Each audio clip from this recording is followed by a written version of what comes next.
ஒரு சகோதரி அவர்கள் இந்த நடராஜமுலையார் அவர்களை நேரடியாக பார்த்திருக்கிறார்கள். அதனுடைய சில காரியங்களை உங்களுக்காக நம்மிடம் பகிர்ந்து கொள்கிறார்கள். கேளுங்கள். என்னுடைய பெயர் ஜாய் ஜெய்சிங். என்னுடைய ஊர் மார்த்தாண்டம். நான் மார்த்தாண்டத்தில் 1978 ஸ்கூலில் படிச்சுட்டு இருந்திருக்கிற டைமில் நம்முடைய அருமையான சகோதரன் நடராஜ முதலியார் அவர்கள் அங்கே கன்வென்ஷன் நடத்துறதுக்காக வந்திருந்தாங்க. நான் அந்த கன்வென்ஷன் கொயரில் இருந்தேன்.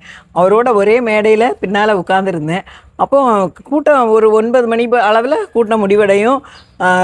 ஐயர் வந்து ஆசீர்வாதம் கூறி எல்லாம் முடித்ததுக்கப்புறம் அவர் வந்து எப்பொழுதும் நடராஜ முதலியார் எப்பொழுதுமே தெய்வீக துணி இதுவேன்னு சொல்லி ஒரு பாடல் பாடுவார். ரொம்ப அருமையான பாடல். அந்த பாடலை பாடி முடித்ததும் அந்த கூட்டம் எல்லாம் நிறைவடையும். எல்லாரும் போய்விடக்கூடிய நேரம். ஆனால் மக்கள் யாருமே போக மாட்டாங்க. அந்த நாட்களில் யோசித்து பாருங்கள், பஸ் வசதி ரொம்ப இல்லை. பல ஊர்களிலிருந்து வந்திருப்பாங்க. ஆனாலும் கூட்டம் முடிந்தோடனே எல்லாரும் மேடை கிட்ட வந்துடுவாங்க. ஒரு துண்டு சீட்டில் பாட்டை எழுதி எழுதி எழுதி கொடுப்பாங்க. எழுதி எழுதி கொடுக்க ஒவ்வொரு பாடலாக அவர் படிப்பார். அக்காடின்னு போட்டு படிப்பார். நாங்களும் பின்னாலேருந்து கொயர்லேருந்து எல்லாரும் பின்னால் வந்துடுவோம். அப்போ தான் நான் பார்த்தேன், அவர் வந்து படிக்கக்கூடிய எல்லா பாடல்களையும் ஆங்கிலத்தில் எழுதி வச்சுருக்காரு.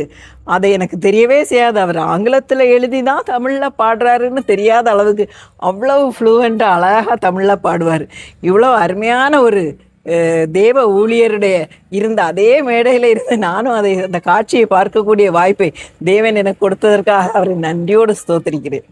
அநேக கிறிஸ்தவ பாடல்களை இசைத்தட்டில் பாடிய சகோதரர் வி நடராஜ முதலியார் அவர்கள் மரித்தாலும் இன்றும் பாடல் வழியாக நம்முடைய உள்ளத்திலும் இல்லத்திலும் வாழ்ந்து கொண்டிருக்கின்றார், பாடிக்கொண்டிருக்கின்றார், பேசப்படுகின்றார்.